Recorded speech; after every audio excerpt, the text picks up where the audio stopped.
together. There's power when we organize. Power, we stand and fight together. There is power when we organize. Power, when we stand and fight together. There is power when we organize. You're listening to The Rick Smith Show. For more information, go to thericksmithshow.com. If you've missed any portion of the program, you can download the podcast at thericksmithshow.com. You're listening to WIN, Workers Independent News, a Diversified Media Enterprises production.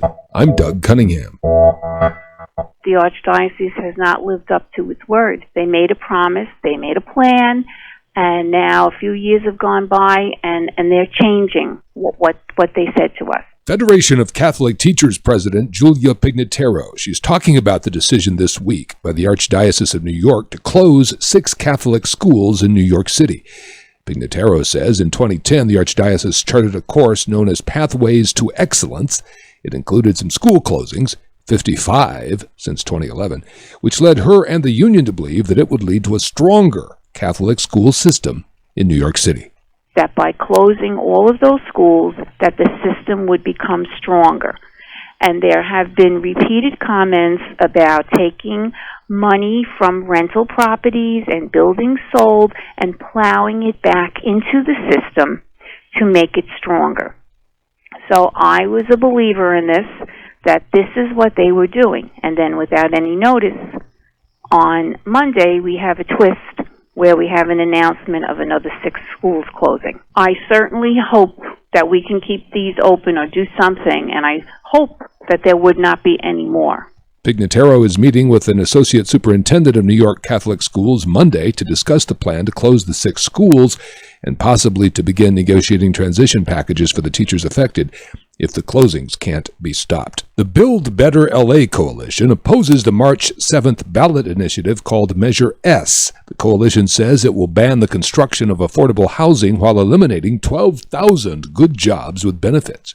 Ron Miller is executive secretary of the L.A. Orange County Building and Construction Trades Council. We do have a shortage of housing, good affordable housing in Los Angeles. It's very expensive to live here. But the existing workforce has to travel outside of the city because they can't afford to live here. When these projects come up in front of city council, they need zone changes or different variances. Those projects will be affected also.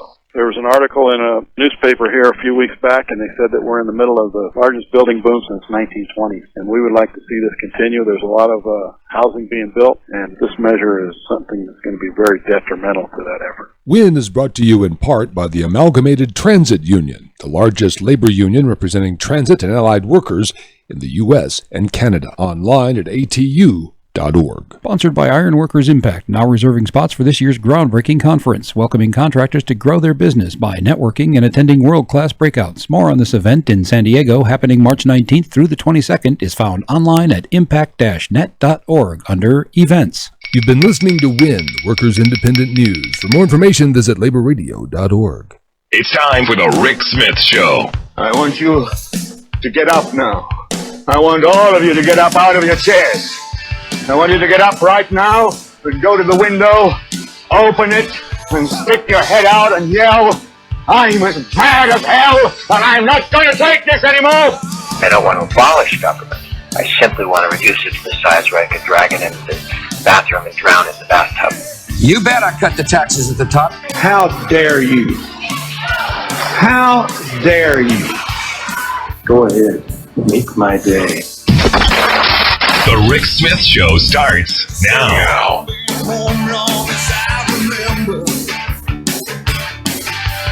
This town gonna be here long after I'm gone. East side, west side, people don't surrender.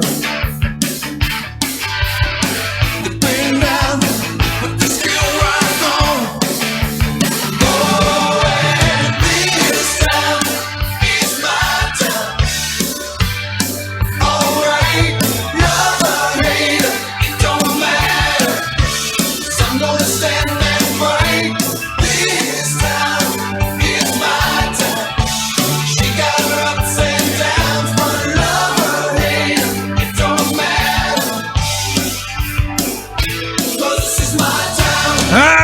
Welcome, brothers, sisters, working class heroes. This is the Rick Smith Show. Thanks for being here today on the big program. Lots to get to, lots to talk about, more fake facts and all of the above. Jeff Sessions, now the top cop. Oh boy, can't wait. And today, Tom Price, I'm sure, is going to go through just as easily as did Jeffrey Beauregard Sessions. And not Jeffrey, it's Jefferson. Sorry, got that wrong. Got to be completely accurate. Not Jeffrey, it's Jefferson Beauregard Sessions, who is our Attorney General. And again, mind-blowing.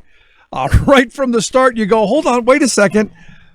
Did Sean Spicer actually say that he wished Coretta Scott King were still here with us so that she could support Jefferson Beauregard Sessions? Did he really say that? And the answer is yes. Yes, he did. He believes, or so he wants to project, that, well, if she got to know, she got to know him, she'd know that he's good for her. He's good for the black community. He's good for voter, expansion. He's good for all that stuff. He's got a good record. And I guess, it's like anything. Which side of the divide you find yourself in looking at his record. Just saying. It's kind of like saying that, well, if those people were still around, they could look back at Bull Connor and go, he wasn't so bad. He gave the dogs, he gave them puppy chow when they were puppies. Yeah, nuts. Just crazy, insane, but not surprising. Absolutely not surprising when you look at this administration. And equally insane, you got Kelly Conway, who came back out, because yesterday, you may remember, we talked about the fact that Spice Boy is doing two jobs. He's doing that of press secretary, for which I guess Donald's not thrilled, because he does look feckless and weak, and he does look like he's just making stuff up. And he's also the communications director. And evidently, the reports were, and we talked about this a bit yesterday, they can't find anybody who wants the job. And understand, you're this far into the process, and you don't have anyone. That's a little bizarre. Communications directors are usually one of those first folks that you go, this is where you get our information from. So when we roll out our executive orders, or we roll out our latest bad choice for Supreme Court or cabinet this or that, you have a communications director there who's working with the press secretary so that they both can get you the stuff you need. Even if it's made up, even if it's saying that, if Coretta Scott King were still here, she'd vote for Jefferson Beauregard Sessions. Absolutely. She'd actually go work for him, I'll bet. Well, Kellyanne Conway, propaganda Barbie, she came out and said, absolutely false, completely false. We've got a couple names. There's some folks. Yeah. Now, I ask, would you take it? I mean, I wouldn't. I mean, I look at this administration, and from day to day, it's so schizophrenic. And it's one of those things where every day we wake up and we find more and more leaks. Every day we wake up, there's something else going, oh my God, he's crazier than we thought he was.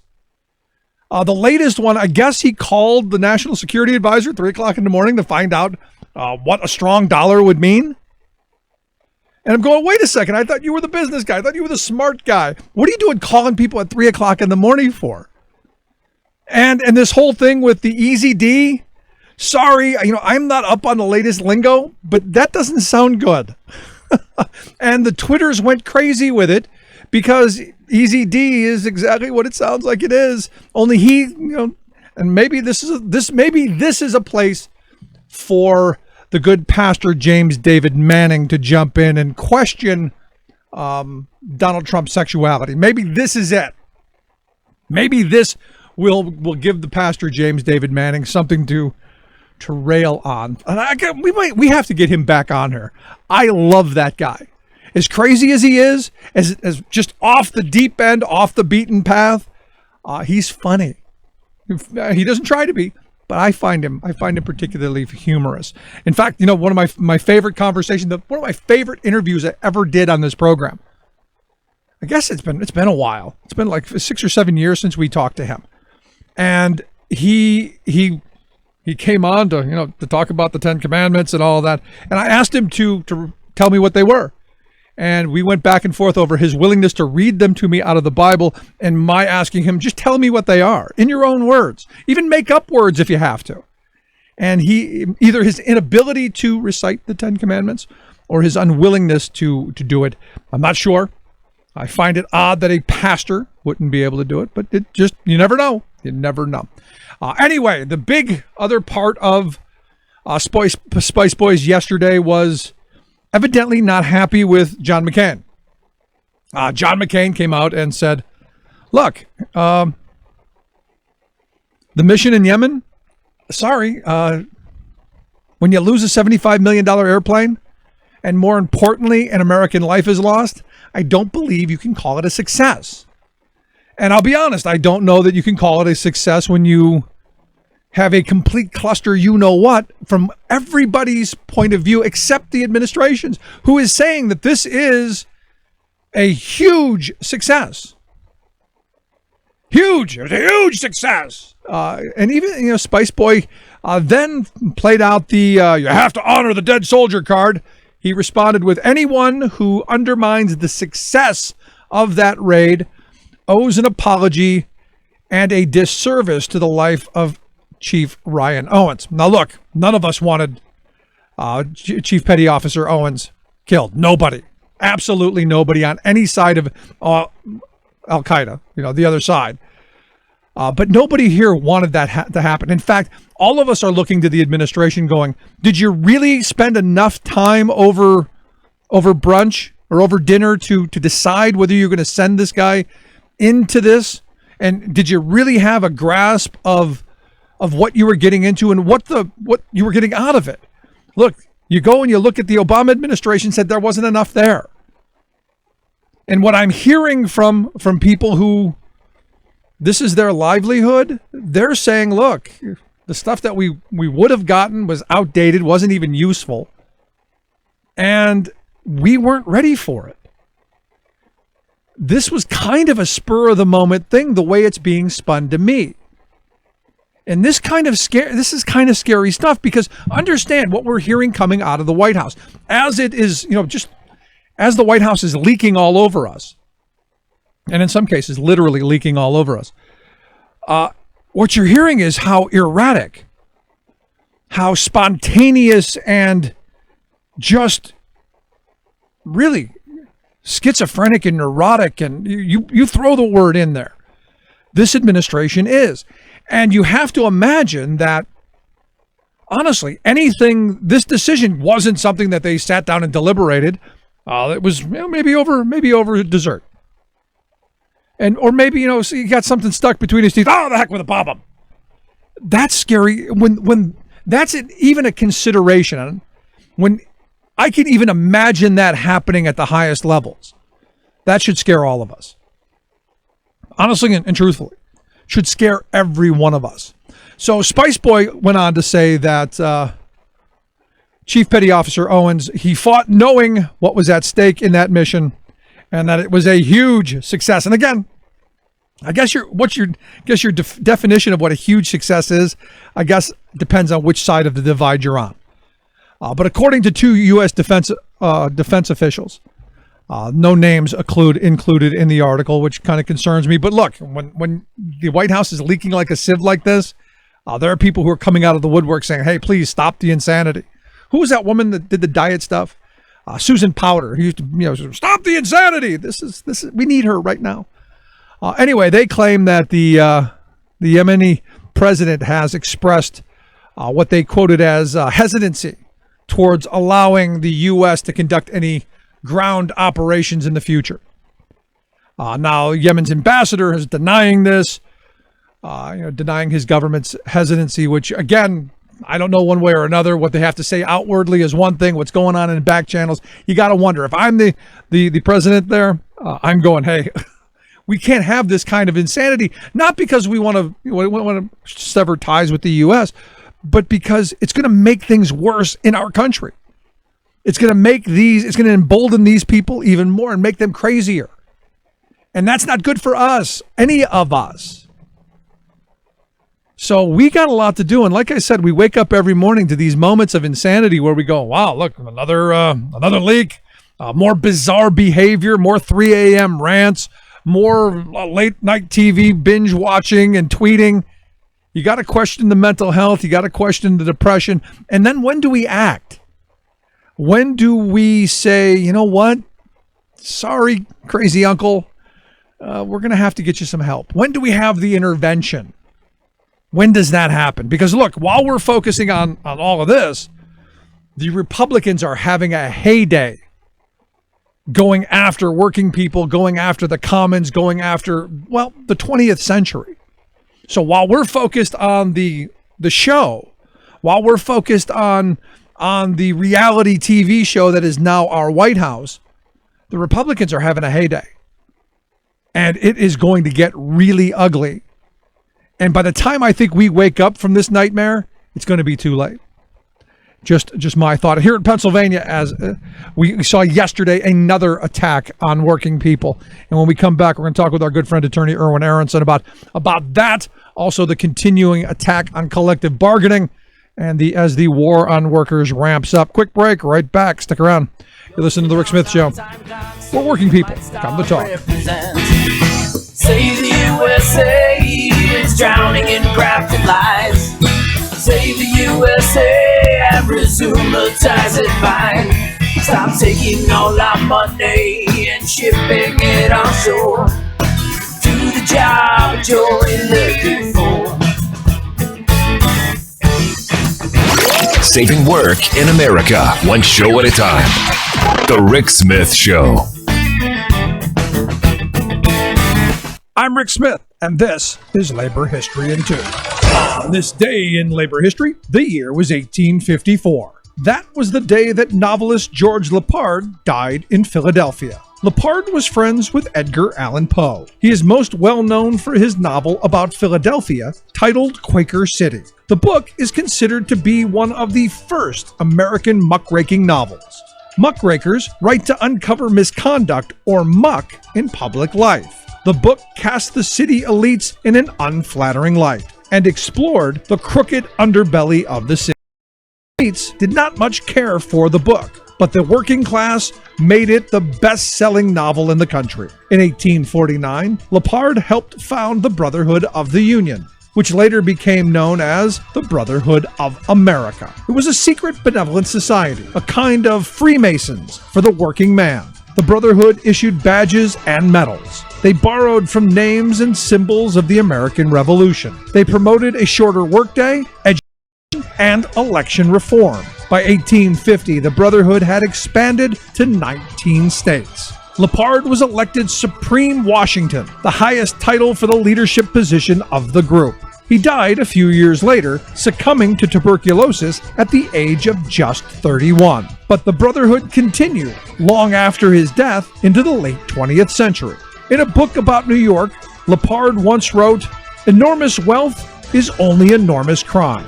Yes, we may phrase it as we will, the immense concentration of wealth in the hands of any one man or in the hands of any corporate power is an evil fraught with more danger to the happiness and liberty of the nation than all the crowned tyrants of the world." Labor History in 2 brought to you by the Illinois Labor History Society and The Rick Smith Show. For more information, go to laborhistoryin2.com.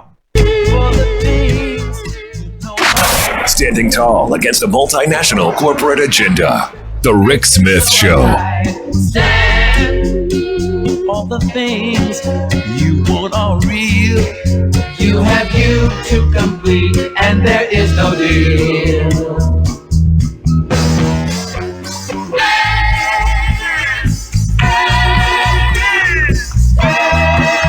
Welcome back to The Rick Smith Show. Check out the website, thericksmithshow.com.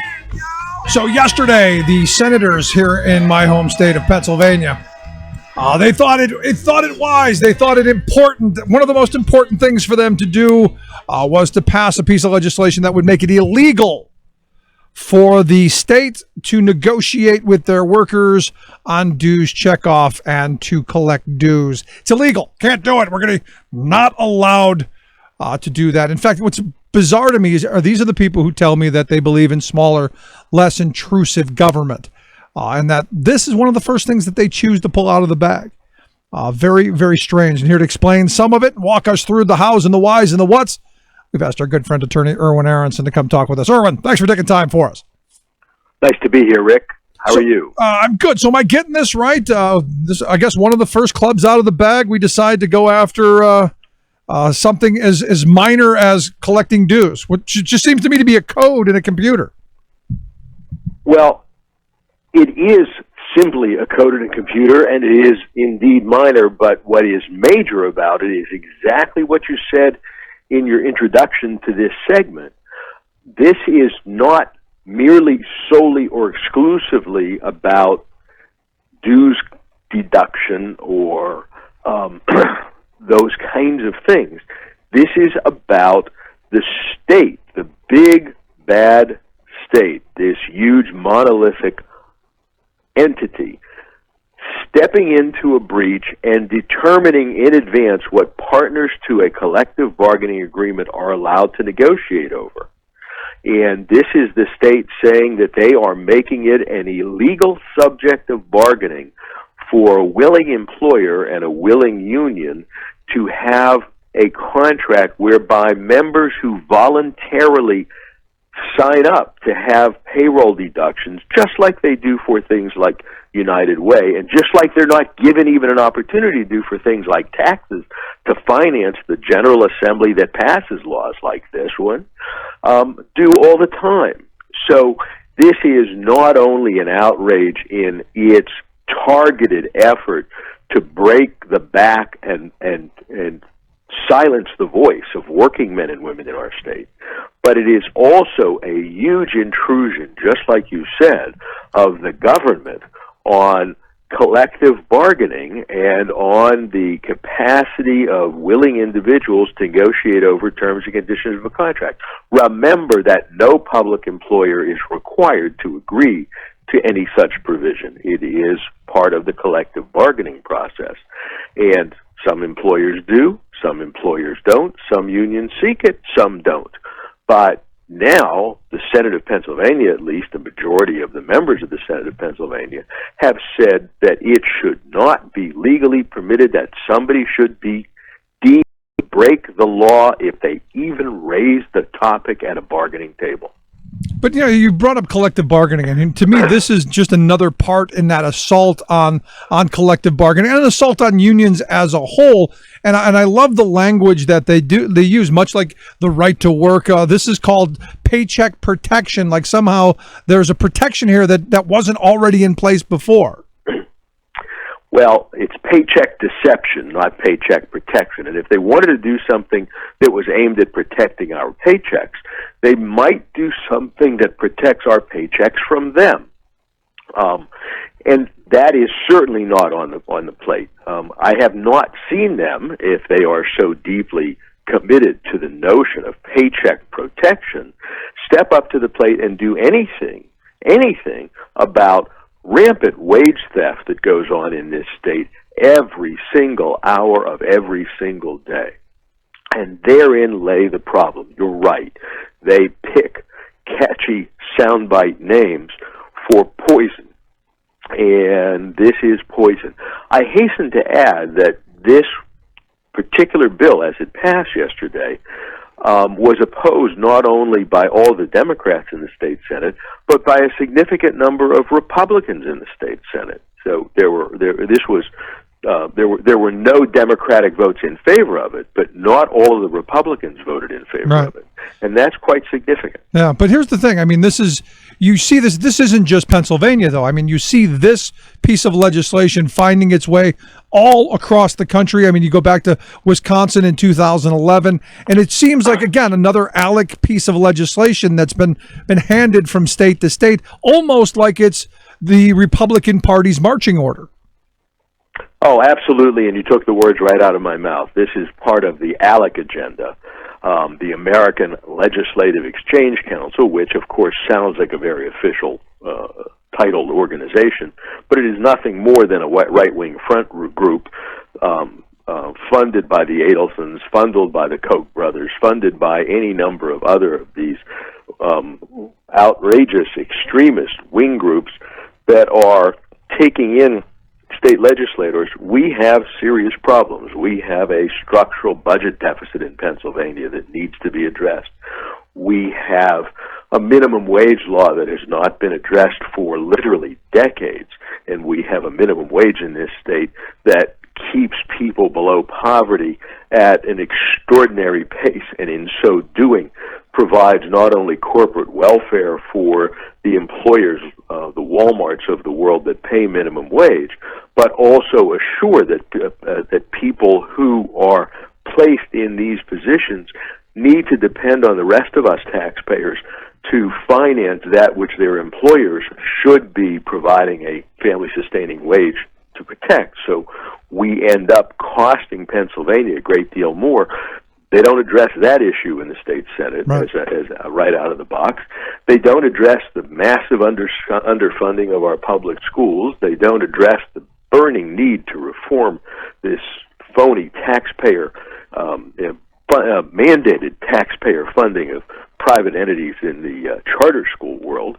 But stripping workers of their voice, that is a key priority, and that's what the ALEC agenda really is. Yeah, I mean, if you really wanted paycheck protection, raising the minimum wage, stopping wage theft, that seems like a good place to go, and I challenge my Republican friends to do some of that. I challenge everybody in public life to do something about that. This is not about Democrats or Republicans. This is about serving the people who pay you and elected you to be here, or not serving them, and serving instead some other master that looks like ALEC or whoever ALEC is fronting for. Yeah, but here's the thing. I mean, you look at the union density numbers, and this is curious to me because we've seen a steady decline in density over the last 30 years. In fact, union density down in 2016 by 0.4%, down to 10.7. And I look at all of the energy that you've seen by Republican legislatures across the country, be it Kentucky, be it Missouri, be it New Hampshire, be it now Iowa. And it seems that it's all towards, we're going to go get those who we deem as our political enemies, more than actually about creating jobs or helping workers or increasing wages. Well, there is, again, no doubt, and you are focused right on the issue. This is so much more about using the power of political office to silence dissent, to silence perceived opponents. And then we get the embodiment of that, of course, in President Trump now, who not only attempts to silence the press and silence anybody who disagrees with his as yet not even quite articulated policies in most instances, but now he's seeking to silence businesses who have the temerity to stop selling products that to stop carrying products that they really can't sell that happen to have his daughter's name on them. Yeah. This is an outright frontal assault on the most basic tenets of our democracy. This is exactly what we lived through a Cold War over in another era, and this is exactly what we need to understand so that we can lean in and fight back. Yeah, not only is Iran on notice, I guess Nordstrom's is on notice too.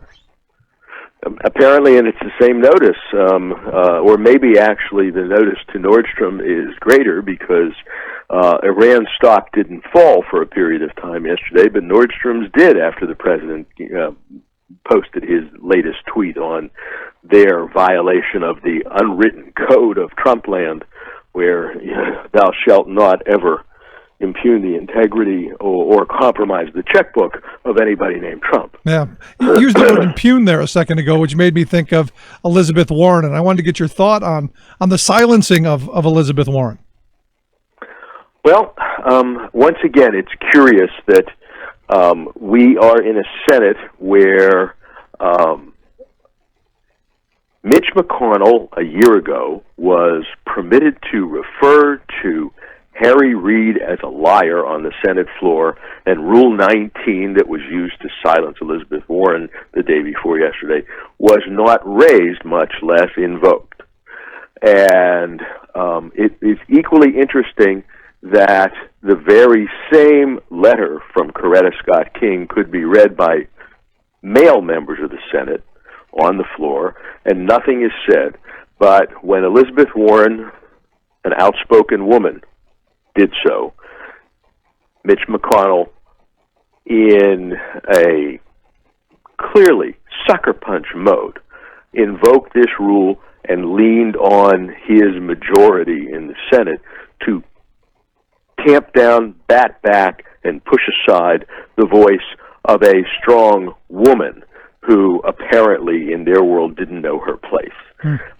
Again, this is one more effort at silencing dissent at a time when we are in the greatest battle of our history in assuring that the voice of the people be heard. And whether it is smashing the voice of Elizabeth Warren or beating up Nordstrom's or doing things like challenging the independence of the judiciary of the United States of America, we need to be all on notice, not just Iran and Nordstrom, that there is a challenge to our democracy and we need to listen up and lean in and fight back. Do you believe, as some that I've talked to believe, that we're on the verge of another rise of an American version of fascism, that we're seeing an authoritarian leader consolidating power? Are we on that yet, or not? I really don't know. I fear that may be the case, however, and that's the trouble. I mean, the fact that you can't answer no, that's a scary thing to me. It's a scary thing not only to you, but it is to me, and it should be to everybody of decency and democracy. Last question I've got for you, in looking at this paycheck deception that was passed in the Senate, it goes to the House now. Is this going to get? This will probably get through the House. Does it get vetoed, or do we see some portion of this signed into law?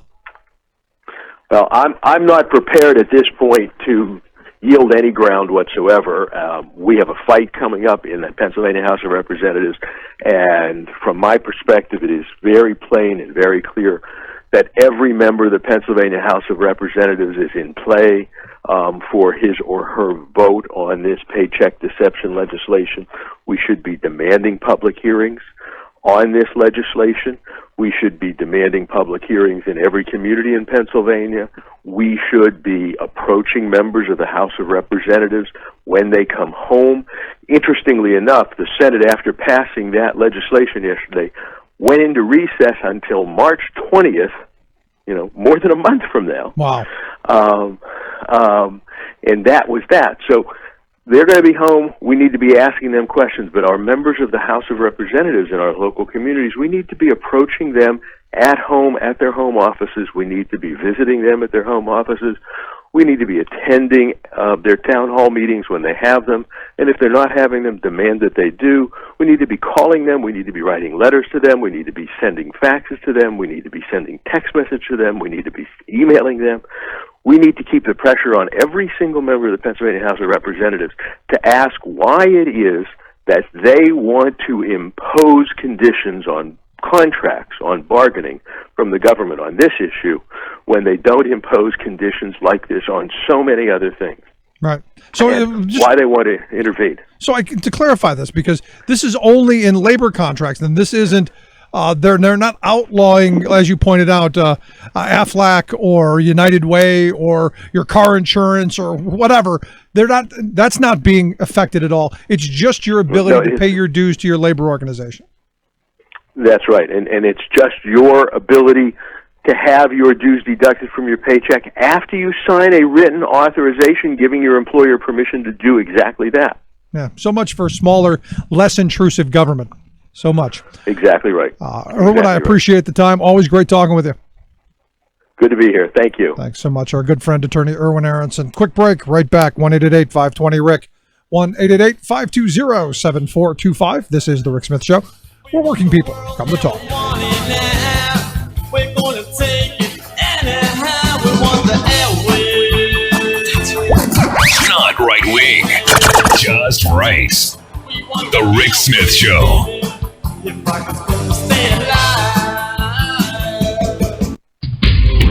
This is Solidarity News on Radio Labour. This is a Radio Labour news update by Mark Belanger. Calls for street protests to condemn the misogynist policies of the Donald Trump administration in the United States are growing. Radio Labour's senior correspondent C. Ainsborough reports. The organizers of the Women's March, in which millions around the world protested the inauguration of Donald Trump, have called for a general strike. A general strike is a tactic that has been adopted by unions and labor-friendly movements to push for their political and economic demands. It usually involves workers leaving their workplaces, in this case also homes where women work. Men are being asked to take on duties in the home to enable women to participate in this strike. A date for the strike called for by the Women's March organizers has not yet been set. Meanwhile, other groups in the U.S. are working towards strike dates. A group called Strike for Democracy, which has 16,000 people on Facebook, has declared a strike for February 17th.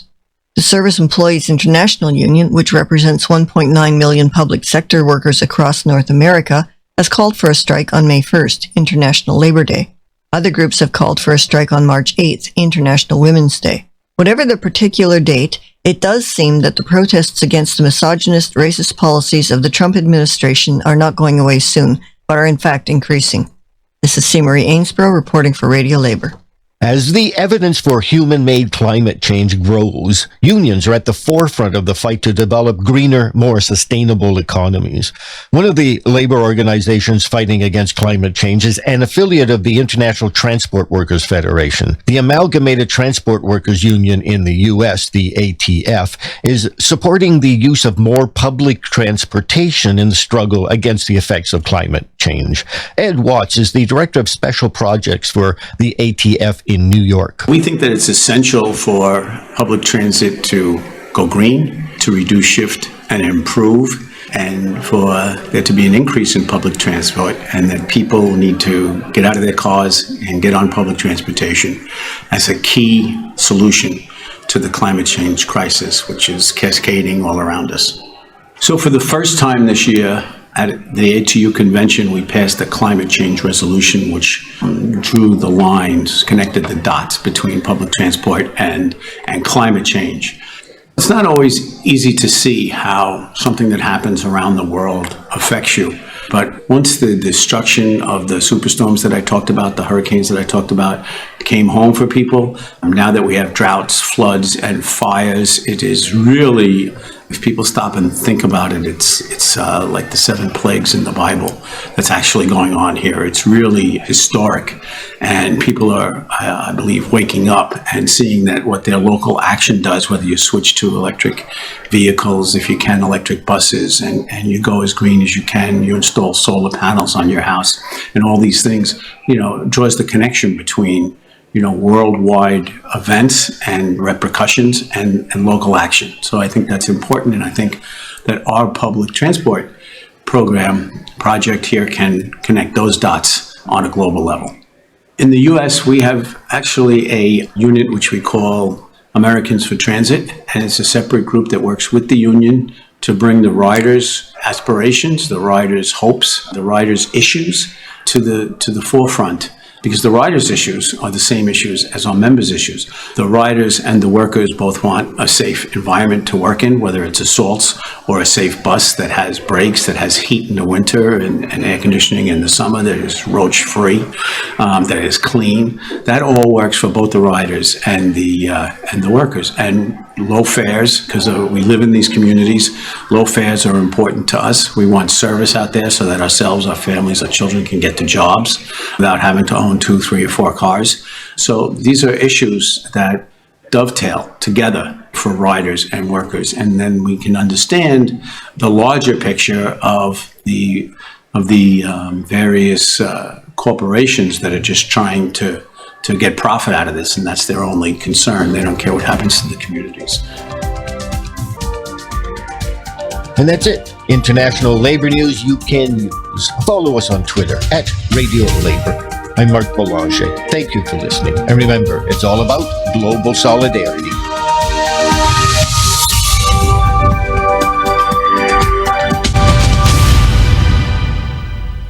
I've always shined brighter when I'm under attack. I might be down for a moment, but I always go back. It's time for war! It's time for war! Welcome back to the Rick Smith Show. Check out the website, thericksmithshow.com. Questions, comments, something on your mind, you can email me, Rick, at thericksmithshow.com. Here's the thing. Jefferson Beauregard Sessions, now our Attorney General. And what's that going to mean? Who is going to be affected? Who's going to be attacked? Where will the allegiance lie? Understand, immigration is going to be one of the areas that Sessions is going to be most heavy-handed.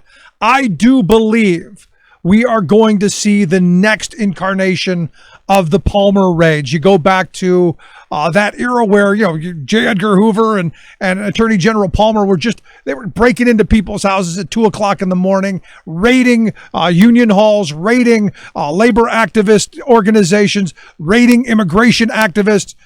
They were breaking the Constitution at every turn. And because, hey, we've got to keep the people safe. We've got to stay safe.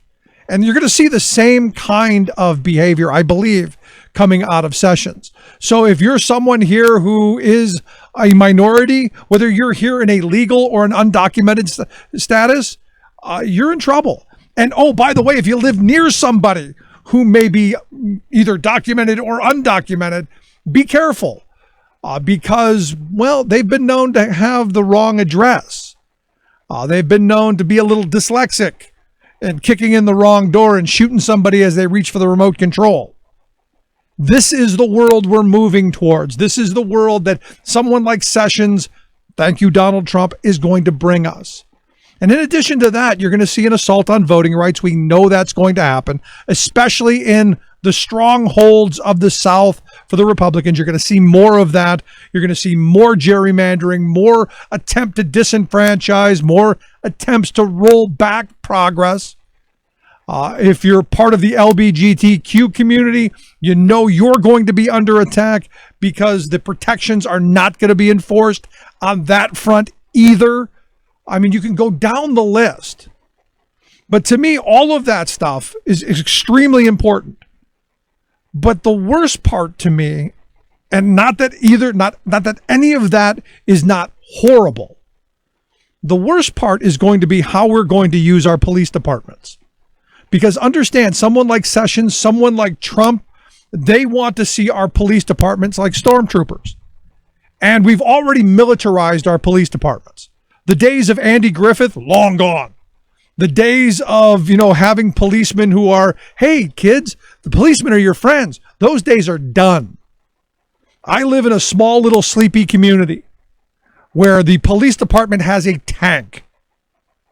Where we were driving to the post office on Saturday morning, and there were no fewer than 4 policemen harassing 3, what looked like 6th, 7th graders. And had the whole block cornered off while talking to these couple of kids.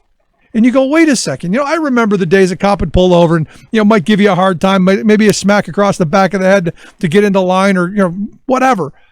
Not this. And what the scary thing is if police relations and community relations aren't strained enough already, we're going to make that worse. Because look, I have respect for the people who wear the uniform. Absolutely. I have problems with the training. I have problems with some of the decisions that are made. But ultimately, I have respect for the people who wear the uniform. Because it is a tough job. And then to have someone like Sessions who's going to say, no, we're going to use our police departments to enforce immigration laws. We're going to have the local sheriff going to go kick in doors and go get those others. That's scary stuff. So to me, while the attacks on immigrants, while the attacks on LGBTQ folks, while the attacks on minorities, while that's troubling enough, the fact that we're militarizing our police force And the fact that we're going to have little militaries in every community, that should scare everybody.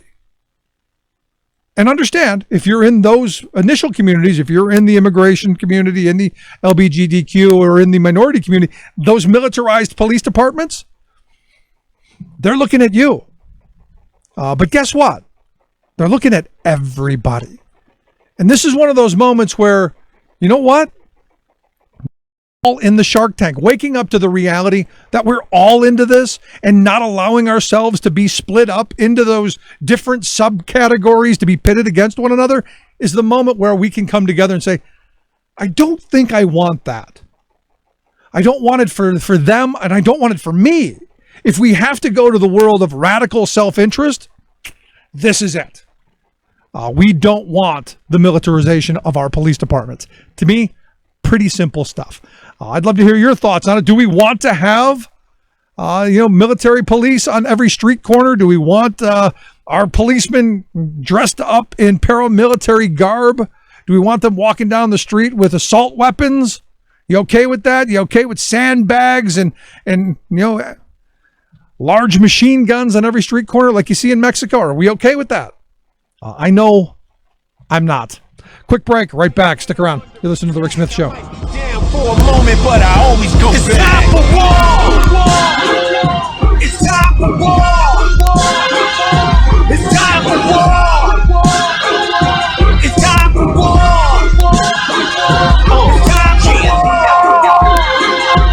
I'm Rick Smith, and this is Labor History in 2. On this day in labor history, the year was 1937. That was the day Sheriff Theodore Middleton and his deputies in Harlan County shot into the house of UMWA organizer Marshall Music, killing his 15-year-old son Bennett. Music organized for the UMWA's District 19. He traveled all over Harlan County. As a district organizer, he was beaten, arrested, and evicted from company housing repeatedly. Some of the mines were organized in Harlan County, but barely. Many coal operators controlled area sheriff's departments and restricted the daily life of miners and their union representatives. Organizing drives started in January of 1937. Union men faced extreme physical violence. Organizers were tear gassed in early January. Their cars were dynamited later that month. Music and his wife were shot at and warned repeatedly to leave town. Another organizer had his door busted down by deputies and his house ransacked. Music finally agreed to leave town to keep his family safe. But on this day, upon arriving in Pineville, he learned his son had been killed in a firestorm of bullets shot into his house. On March 22nd, the La Follette Committee on Civil Liberties opened hearings into Bloody Harlan. It lasted for 6 weeks. The Justice Department indicted 69 Harlan County coal operators and law officers for criminal conspiracy in violation of the Wagner Act. Meanwhile, the new National Labor Relations Board answered the UMWA charges and found in the union's favor. The board issued a cease and desist order against interference with union activity and ordered the reinstatement of 60 coal miners. As a result, union membership soared to 9,000. The UMWA would continue for decades to fight to keep Harlan County organized. The most important issues of the day. This is The Rick Smith Show. I got news for you. When it's going down, before you come home and tell me you're not angry, and I'll be leaving. So just as a reminder, I'm going to put it out there. Iran, you're on notice. Nordstrom's, you're on notice. TJ Maxx, Marshalls, you're on notice. I'm going to put you all on notice. It's insane, isn't it? I mean, just kind of nuts that the president of our United States is going to put Nordstrom and Marshalls and TJ Maxx on notice because they won't sell his daughter's crap. Just, imagine for a moment. Take me, if you will, to, I don't know, Carter's daughter or Chelsea or the even the Bush twins. If they were to do something like that, the right would lose their mind. But we've got the Donald, and it's okay. It's okay. We need poorly made clothing from overseas. That's what we need. Sad. Let's find out what's going on around the rest of the world. We've got Victoria Jones, Talk Media News. Victoria, thanks for taking time for us. Thank you. So Nordstrom's is on notice. Nordstrom's is on notice, yes. And you should go out and buy Ivanka's stuff. But it wouldn't fit me. Well, they have things in all different sizes, but not Ivanka's stuff, but Nordstrom does. Yeah. But you could go to Nordstrom because now or you could go to TJ Maxx. Yeah. Well, I had originally, I thought maybe I would buy something from there just to show the support. And this is one of those weird kind of worlds that we live in now. That now I'm going to make a political statement by buying something from a store that I probably would never go into, let alone buy something from. No, I understand. There's a sense of solidarity there. It's just, and look, I'm thrilled that you use that word because I've been saying for a very long time, that's a word that every generation has to rediscover. And I feel that we're finally rediscovering it. Well, it's an interesting word because, it was popular, with Lech Walesa. Yeah. Which I may be mispronouncing now, but it was popular. And it meant something. Sure. I mean, but you go back to the 20s as well, the labor movement of the 20s. It was popular then. Every generation takes it and uses that concept and that theory to make their lives better. And I'm all in favor of it. Yeah. Simple stuff. It's good stuff. Good stuff. But it is interesting because, I mean, the amount, because, Kellyanne Conway's remarks about how we should buy Ivanka stuff, it's trending on Twitter quite high. But the bulk of the remarks are about how she's just broken ethics rules. Oh, of course. I mean, I expect that to be inevitably his downfall. That eventually the Republicans need a reason to get rid of him, and they're just giving him enough rope to hang himself. And but I don't know how easy it would be to if somebody wants to get him on this. Yeah, well, we will see, because I think it's going to play out at some point when they're done having the useful idiot dangle around. Because look, every morning I wake up, and we're only 3 weeks into this, Victoria, but every morning I wake up and there's a story about how bizarre he was that night, or the leaks that are coming out. I mean, at some point, either he's got to go stark raving mad, or we've got to have an intervention. Well, and the DNC is now seems to be suggesting, unless I misunderstood it, seems to be suggesting that the White House wanted Judge Gorsuch to say that it was demoralizing for Trump to say, to make these attacks on the judges, presumably because it will make him more confirmable. Oh, I don't doubt it. I don't doubt Bannon would be behind something like that. I don't think Trump would do it, but I don't doubt Bannon would do something. But would Gorsuch do it? I don't doubt it. Which is why I didn't put a lot of faith in. Look, Gorsuch's going to do what he needs to do to get it confirmed, so that they get crazy on the court, and that's when all the real ugliness takes over, and Trump gets, really complete control. Fearful I am. So I understand that the House Democrats, their little retreat, they've come up with a strategy. Yes. Nancy Pelosi gave opening remarks at a closed-door session, so I don't know how they got the remarks from the closed-door session, but everything leaks these days. Everything leaks. And she said, "This is our moment in history. We cannot choose to go backwards," she told Democrats. Yeah, you don't have much of a choice. There's not much to go back to. That's true. This man in the White House is incoherent, incompetent, and dangerous. Yep. Excuse me. And we have to protect children and other living things from him. We will do it. Uh-huh. And how are you going to do that? Well, the plan is to tie House Republicans to whatever the Trump controversy of the day is. Okay. That worked so well during the election. But that's the plan. Now, obviously, Representative Tim Ryan, who ran against her for the speakership, doesn't think it's a good plan. She has met with him, and she's met with some of the people around him, because they're saying you haven't got a campaign message, and it cost you with the working class voters. Yeah, here's the thing. Trump is doing what no Republican has been able to do, in my view, and that's divide the labor movement so badly that half of them are with him and half of them are against him. And that the Democrats should really be worried about, because that's their base. If they lose the labor movement, they're completely screwed for a generation. So maybe coming out with a message that's going to be very pro-worker, like they used to be, maybe that should be their message. And I was saying this all during the campaign. Maybe worry less about the grabber by the you-know-what comments and more about the, hey, we're going to push right to work, and hey, we're going to go after paycheck deception, and hey, we're going to do away with prevailing wage, and hey, we're going to screw every worker in this country out of wages, make conditions worse, make retirement security impossible, make health security impossible. Maybe we should talk about, those few little things. Well, they're going to miss out, because you've got Representative Deb Fisher, Republican of Nebraska. She's unveiling a pair of bills later today going after equal pay and paid leave. Now, they're not going to be the kind of bills that Democrats would want, but they are going to be bills on those issues. Right. Now, and for the person who's not going to read the bill, they're going to read the 7-second headline. It's going to, oh, wow, the Republicans care about working people.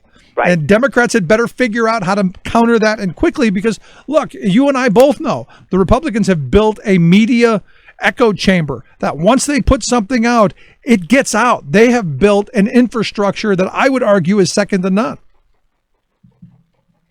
I don't. The plan with this plan that Pelosi was talking about is to take back the House in 2018. I don't see them doing that. No. Unless King Trump goes completely nuts and everything falls out of the bottom. But again, I think the people who voted for him are angry, and they want destruction. They want chaos. They want what's coming. And certainly Steve Bannon does. Of course, Bannon does. But again,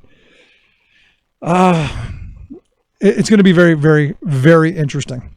Just bizarre to me. And the other bizarre thing is that we seem to be okay as a nation with Trump siding with Russia over the rest of us. I understand there's some senators who are moving to check some of what Trump's doing on the Russian thing. Yeah, the 6 senators so far, they're the ones who are sponsoring this bill. The lead on it is Lindsey Graham and Ben Cardin, so that's Republican South Carolina and Democrat of Maryland. But there are others. John McCain's on it, and there's a bunch of others from different states, Republicans and Democrats. And they're all pretty senior, too. And the idea is they don't trust Donald Trump not to lift sanctions on Russia. And they don't think that he should unless they check him.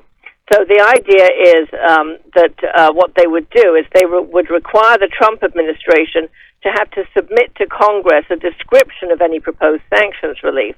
And then the Trump administration would have to sort of certify that Russia has stopped supporting actions to undermine the government of Ukraine, and it stopped cyber attacks against the U.S. government and us, the Americans. Right. And then the Senate and the House would have basically 4 months to act, or to decide not to act on any sanctions relief. And while that was going on, Trump would not be allowed to take any action to ease sanctions. Interesting. Well, personally, I don't think he should be allowed to do it anyway, but it is what it is. Did you see the Independent story this morning, though? Which one? The one that said that Russia's calling Romania a clear threat and a NATO outpost for the U.S. missile shield. No. And also, saying, Poland is they're going to start building in Poland. It's got me wondering what Trump does. Because I do see, Putin as somebody who wants to get the old band back together, and Romania, Poland, those are some areas that might be. Well, Trump made some remarks the other day about Ukraine, about the current uptick in conflict in Ukraine, that seemed to indicate that he was not necessarily taking the traditional side of the U.S. with the Ukraine. Yeah, I mean, I tell you, a lot to worry about there. Because, again, not our friends, never have been. I don't trust him. And I agree with Bill O'Reilly. May lightning not strike me. I think he's a killer. And have, Trump come out and say, well, so are we, basically. Bizarre, to say the least. May we live in interesting times. Yeah, last bit. Tom Price going to get through today? Yes, he's going to get through. It might be tonight. It might be tomorrow morning. he will get through. Democrats have tried to hammer him over these dodgy deals with stocks in pharmaceuticals and biotech. They've not been able to do that, partly because the Republicans in his confirmation hearing really limited the length of time on questioning, so that they couldn't keep going back and questioning him when they basically found out that he had not been, shall we say, entirely forthcoming. Right. Well, there you go. And probably because they all did it too. Victoria, thanks so much. Appreciate the time.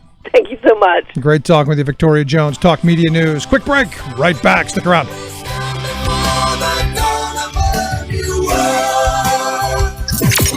Radio of, for, and by we the working people.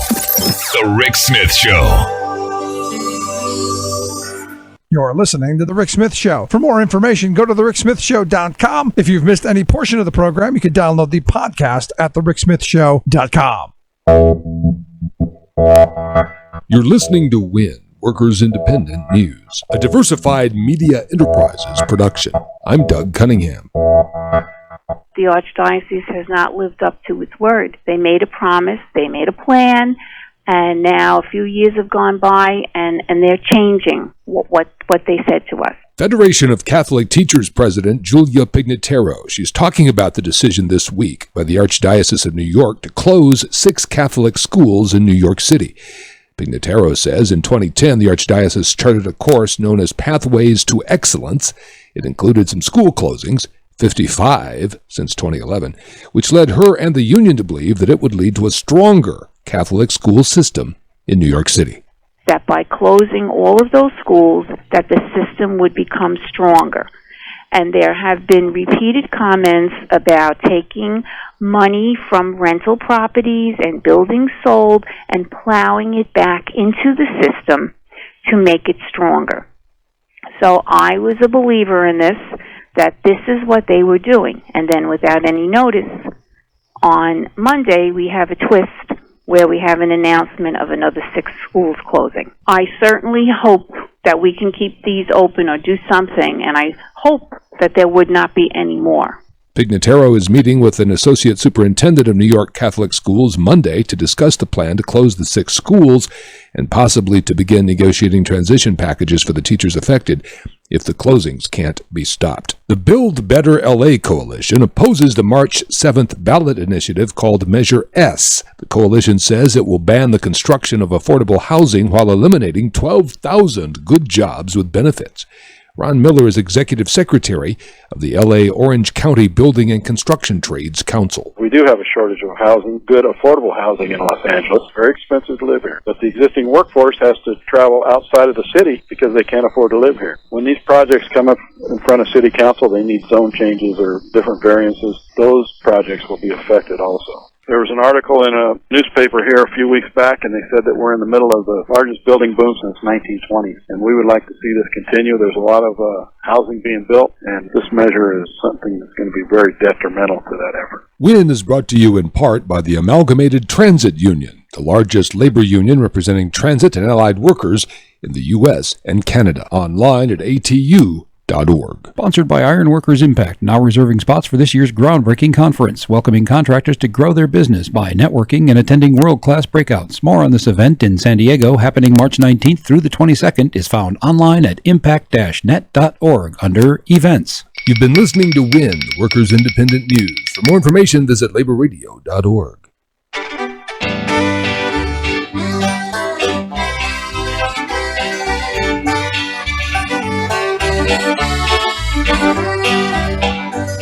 There's power in a factory, power in the land, power in the hand of the worker. But it all amounts to nothing if together we don't stand. There's power in a union. Welcome back to The Rick Smith Show. Check out the website, thericksmithshow.com. So I guess we're ticking down to the day where Andy Puzder may finally get his day. Back on December 8th, you had Donald Trump nominate him as the Secretary of Labor. And immediately I said, this guy will be absolutely the worst Secretary of Labor in the history of the department. He will be the most anti-labor labor secretary ever. Well, it appears that he has finally done his homework, finally turned in his paperwork, and, well, it looks like things may be moving forward. And here to talk a little bit about that, I've asked Dave Jamieson, labor reporter over at Huffington Post, to come talk about the nomination and, well, where things are going to head. Dave, thanks for taking time for us. Hey, Rick, good to be here. So is this good news? I mean, finally did his homework, finally turned in the paperwork, even though the Trumpies told him, don't worry about it, this is a new process.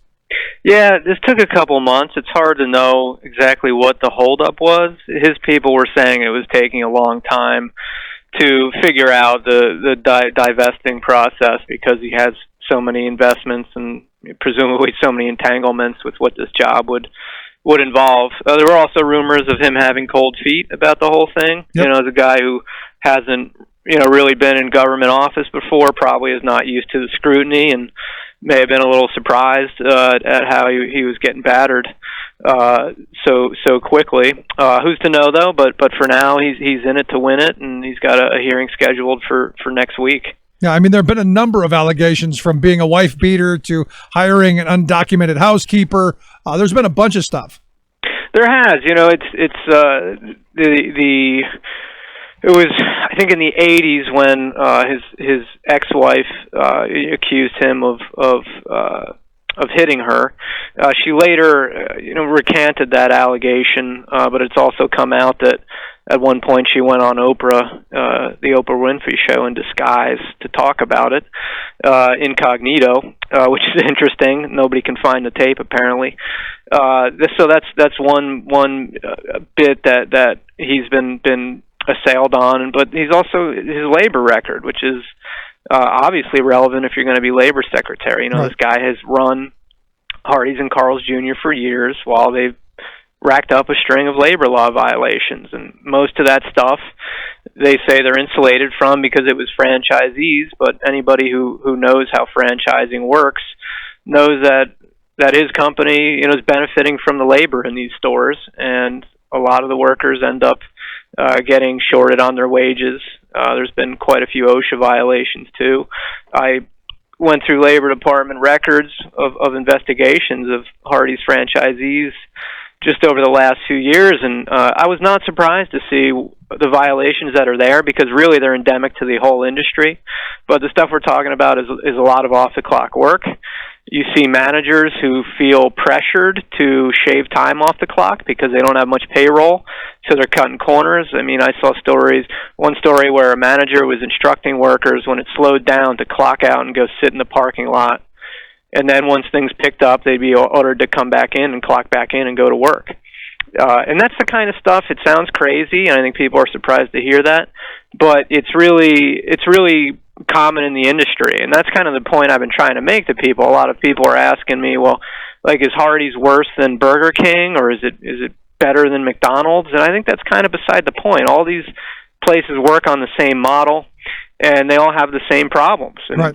Wage theft is really common. The Obama administration developed a whole enforcement program specifically for the industry because there are such problems there. And so, you could talk about this guy having employed an undocumented housekeeper, as my colleague Ryan Grimm reported here. And that is obviously something worth considering. But I think the bigger question that senators and the public need to ask is is it proper to have somebody who's been a figurehead for the fast food industry, who's been an executive on the other end of those wage theft investigations? Is it proper to have them come in and enforce the nation's wage laws and safety laws? And to me, the bigger question even than that, and that's an important one, is the franchisee model, the idea of independent contractors. As you look at the gig economy, as you look at the future of work, is someone like Puzder the guy you want enforcing what little labor law we have now, or making new law that would make these kind of franchisee agreements, these kind of misclassification, independent contractor kind of things, almost permanent and really the work for everybody, not just the fast food industry, but for everyone?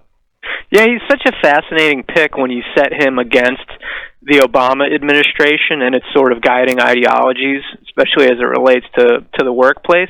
The head of Wage and Hour under Obama was this guy, David Weil, who was an academic out of Harvard and other places, and he, wrote this book called The Fissured Workplace, which is all about sort of the breakdown of employment in America and sort of how it's become unclear, really who's running the show, who the boss is of a lot of workers in America right now. And franchising and fast food industry is like a great example of that, right? Because these folks, you're wearing a Hardee's uniform, you're flipping Hardee's burgers, but you're working for some franchisee who nobody's ever heard of, technically.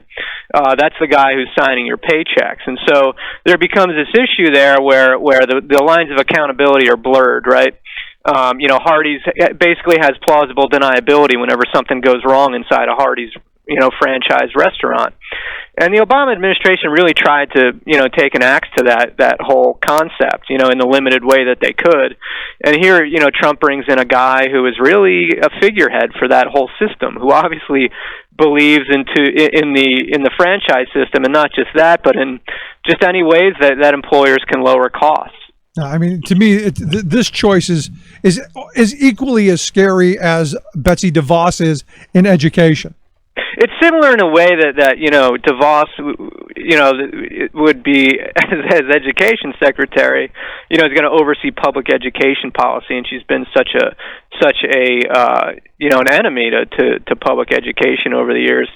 Positively that there's overlap with that same dynamic where this guy is supposed to enforce the minimum wage and overtime protections and whatnot when his own brands, have been shown again and again to run afoul of that stuff.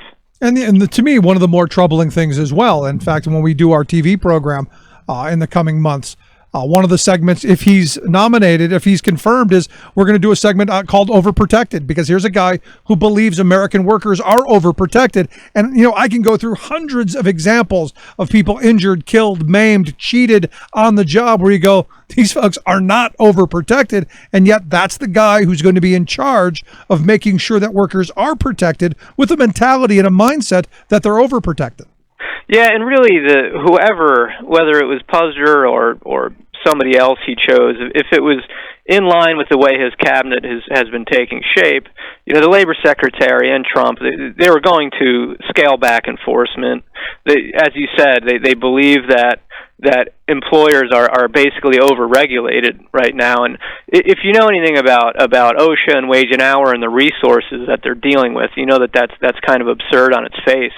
OSHA right now, it would take decades if they were going to go out there and inspect every workplace. Not just country. Decades, Dave. Not 100. Oh yeah, it's like over 100 years. Yeah. We're talking 100 plus years.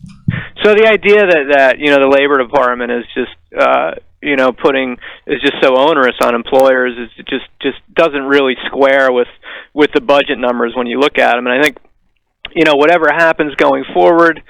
In talking with folks who've been in and out of the Labor Department over the years, the things they told me to expect is a smaller budget each. They're going to be probably asking for less money to do their jobs. And that's one way you scale things back. Right. It's the people who carry out the mission of an agency like that. They're civil servants, right?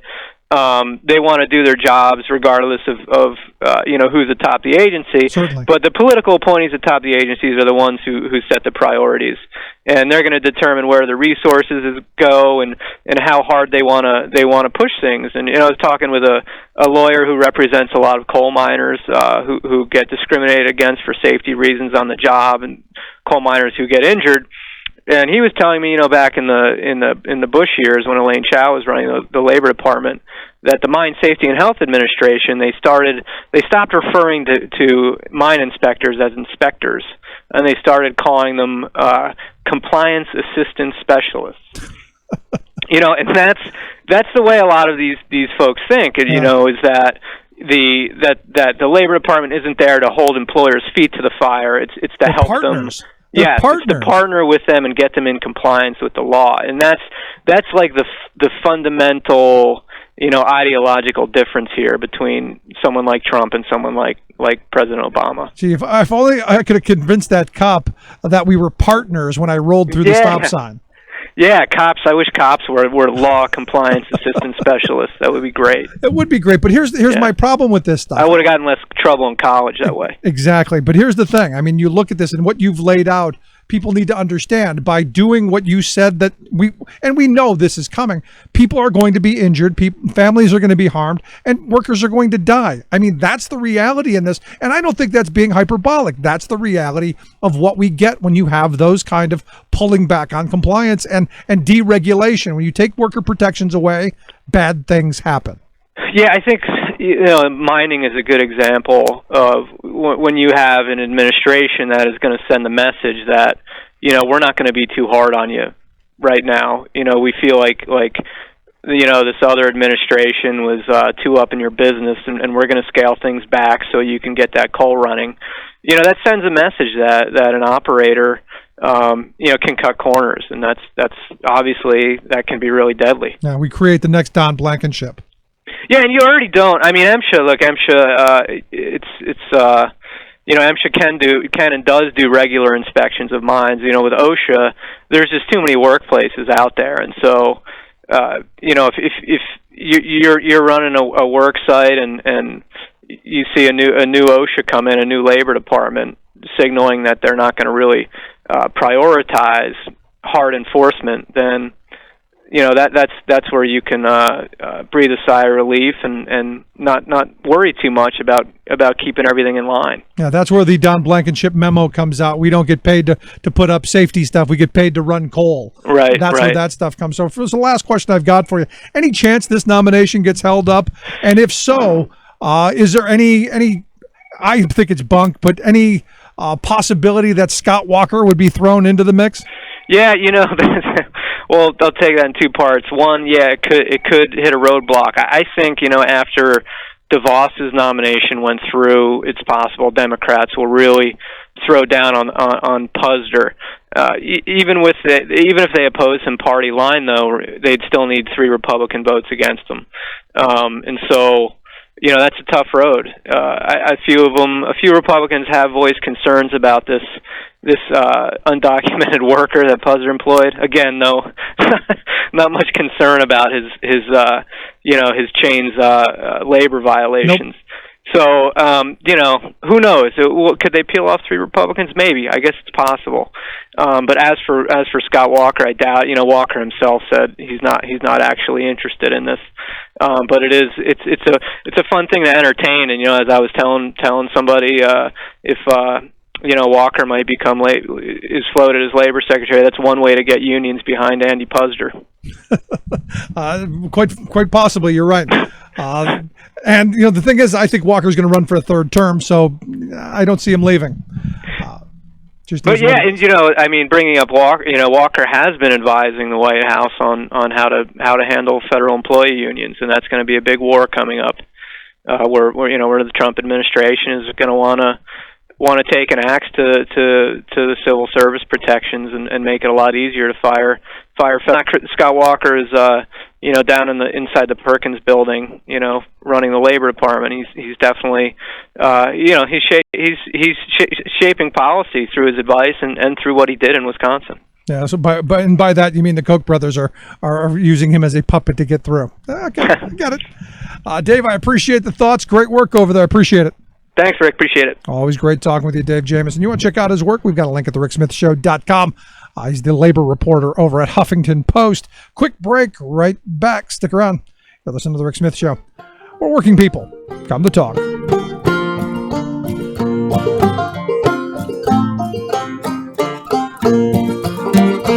All those public employees, we will force them to their knees. Let them feel the whack of our sharp attack till they give all their hard-earned benefits back. Every teacher, nurse, and cop, every single union shop. If collectively they can bargain, we will see that it will stop. Oh, you can't shame me, I'm sticking it to the unions. I'm sticking it to the unions. Now the fight is on. I'm Rick Smith, and this is Labor History in 2. On this day in labor history, the year was 1854. That was the day that novelist George Leppard died in Philadelphia. Leppard was friends with Edgar Allan Poe. He is most well known for his novel about Philadelphia, titled Quaker City. The book is considered to be one of the first American muckraking novels. Muckrakers Right to Uncover Misconduct, or Muck, in Public Life. The book cast the city elites in an unflattering light and explored the crooked underbelly of the city. The elites did not much care for the book, but the working class made it the best-selling novel in the country. In 1849, Lepard helped found the Brotherhood of the Union, which later became known as the Brotherhood of America. It was a secret benevolent society, a kind of Freemasons for the working man. The Brotherhood issued badges and medals. They borrowed from names and symbols of the American Revolution. They promoted a shorter workday, education, and election reform. By 1850, the Brotherhood had expanded to 19 states. Lepard was elected Supreme Washington, the highest title for the leadership position of the group.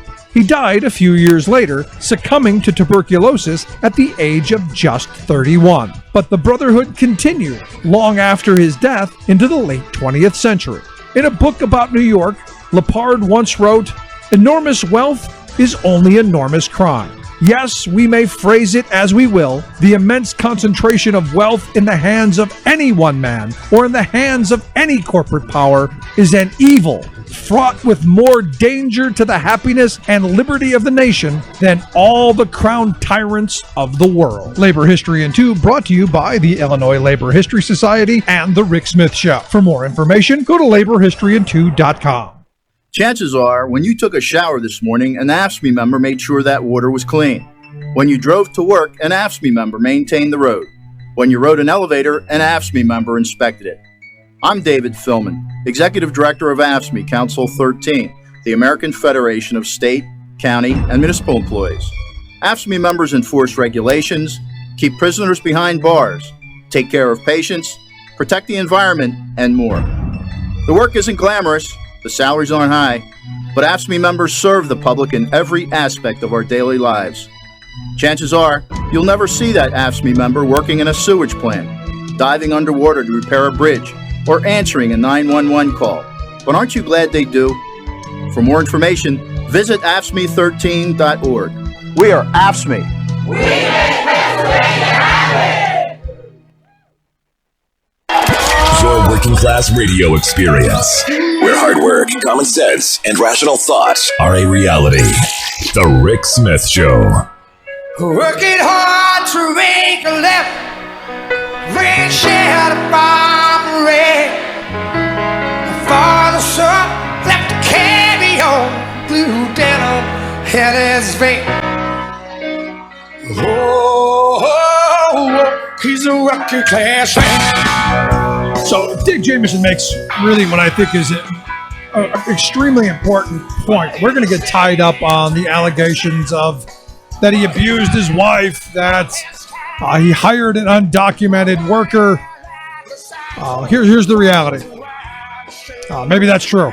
And I don't know that it is or it is not. The reports on both sides of it leave it very fuzzy. I do know on the undocumented worker part that it has brought down many a cabinet choice in the past. And this, to me, is part of why I think the ethics paperwork kind of late. Why they've been a little hesitant, don't want this battle, don't want to see him go down. But to me, it's always been about the practices that he would bring forth. It's always been about the mindset of someone like Puzder in that position. Again, to that idea of the cop on the beat, making sure that you enforce the laws evenly and equally, not heavy-handed on one side or the other. And what you've got is this guy is really in the mindset of the fast food industry. And I ask anybody who works for a living, because the Labor Department just does not set rules for unions or for low wage. It's the entire workforce that they have some say in. And to me, the idea of changing our entire labor force into this idea of at-will, misclassified independent contractors who work for franchises, who insulate the main company from any liability is wrong-headed and dangerous. And if you've listened to this program long enough, you know that I'm someone who talks a lot about the Lochner era, a lot of the era of desperation, especially in the coal mines back at, the 1880s, 1890s, and the conditions that people fought, bled, and died to improve. Because I keep saying we may not be going back to the mines. There may not be kids in the mills and, working in the looms and that stuff anymore. But we're going back to the kind of desperation, the kind of poverty, the kind of compliant workforce begging for scraps that you had back then. And you look at this administration, it's all the parts of it, man. You've got Puzder, cracking the whip. You've got Mnuchin kicking people out of their homes. You just go through all of this cabinet, all of this administration, and it is the kind of really patriarchal oligarch, the kind of robber baron era administration you would have expected in the 1880s and 1890s.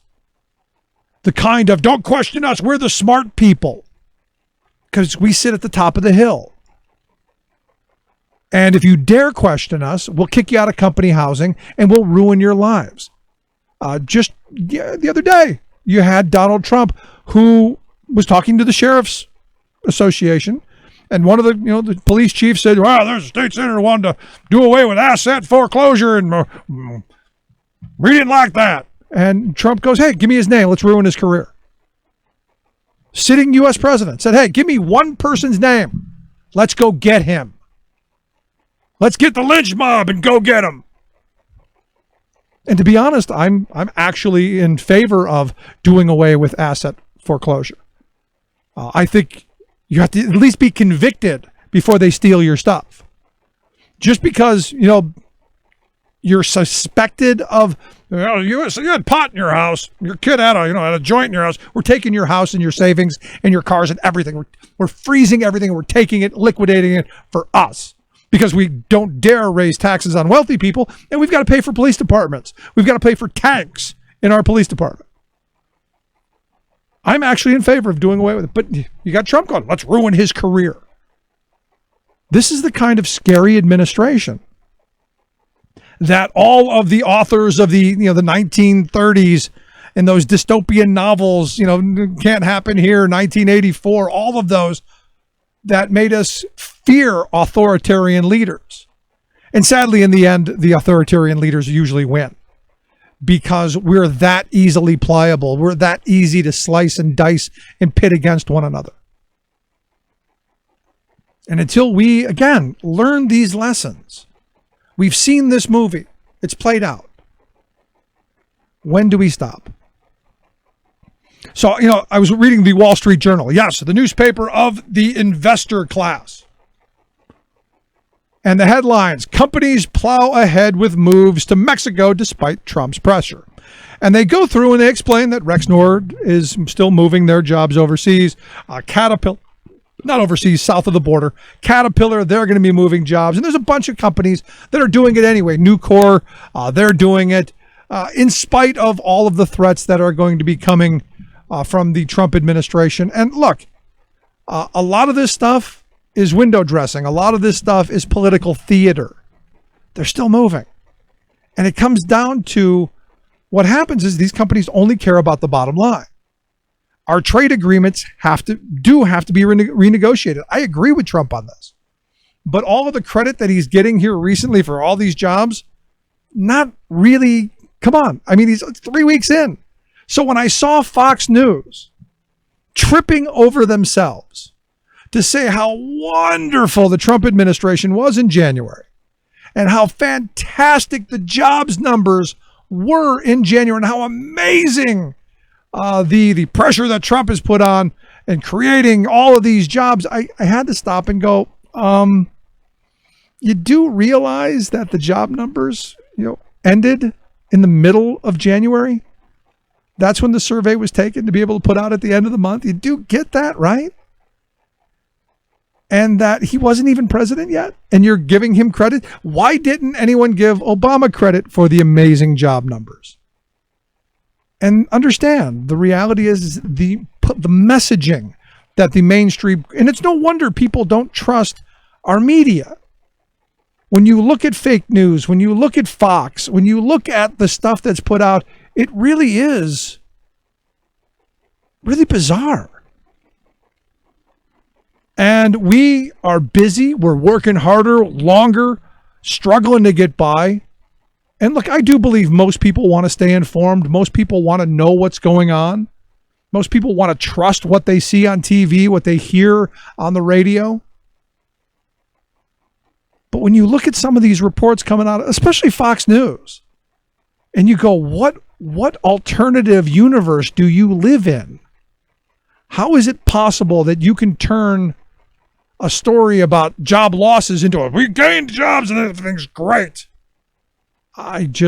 Sorry, not getting it. Not getting it at all. Love to hear your thoughts. Email me, Rick at thericksmithshow.com. Going to take a quick break. When we come back, we're going to talk to our good friend Will Bunch from the Philly Daily News about the silencing of Elizabeth Warren. And again, as we did yesterday, we read the letter from Coretta Scott King. And again, I have no idea. I have no idea why they wouldn't let that through.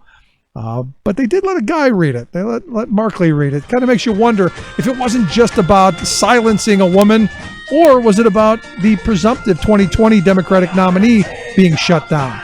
Gotta wonder. Quick break. Right back.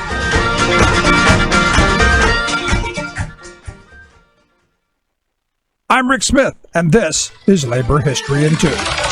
On this day in labor history, the year was 2000. Members of the Society of Professional Engineering Employees in Aerospace, or SPEA, went on strike against Boeing. Boeing is the leading producer of commercial airplanes in the world. In 2000, their headquarters were based in Seattle, Washington. But since then, they have moved their headquarters to Chicago, Illinois. The Seattle walkout is considered perhaps the largest white-collar strike in U.S. labor history. The strike caught most people by surprise. It was not expected that the engineers and technical workers of Boeing would actually go on strike. SPEA had never called a strike in its more than 50-year history. Yet, when their contract negotiations did not meet the expectations of their members with regard to bonuses and health care coverage, the 17,000 workers walked off the job. The picketers embraced the uniqueness of engineers going on strike. The striking engineers picketed with signs that read, "No nerds, no birds."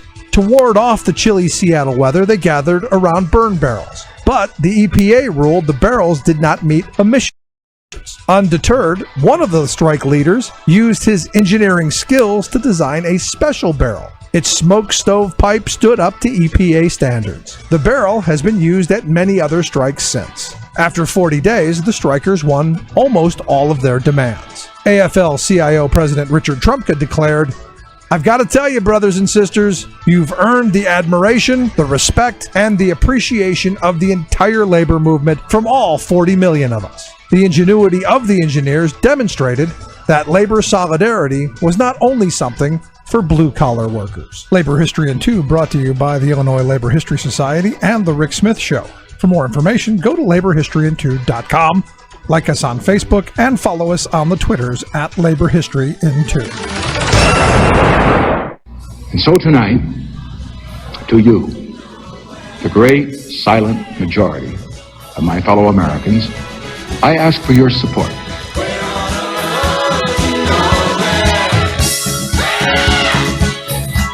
It seems the more things change, the more they stay the same. And honestly, I look at Trump and, well, to be honest, it doesn't make Nixon look all that crazy. And that's kind of scary as well.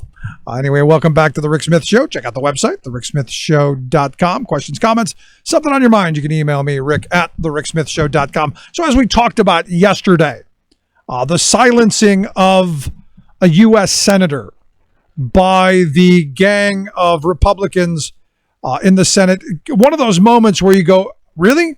And was it a good idea? Look, I mean, you've given her, 100 people probably watching C-SPAN when it was happening. A couple million watched her read it on Facebook. And if the thought was to shut the woman up and sit her down because she's, a lot of people think the front runner for 2020, well, I think you just gave her a leg up. Anyway, here to talk a little bit about that and, where we're going. I've asked our good friend Will Bunch. He's a columnist over at the Philly Daily News, also a fantastic author of a couple of great books, The Burn Identity and Tear Down This Myth. Will, thanks for taking time for us. Hey, Rick, thanks for having me on again. I appreciate it. I appreciate the time. So are you surprised that we sat the woman down but yet let Oregon Senator Jeff Merkley read the letter later?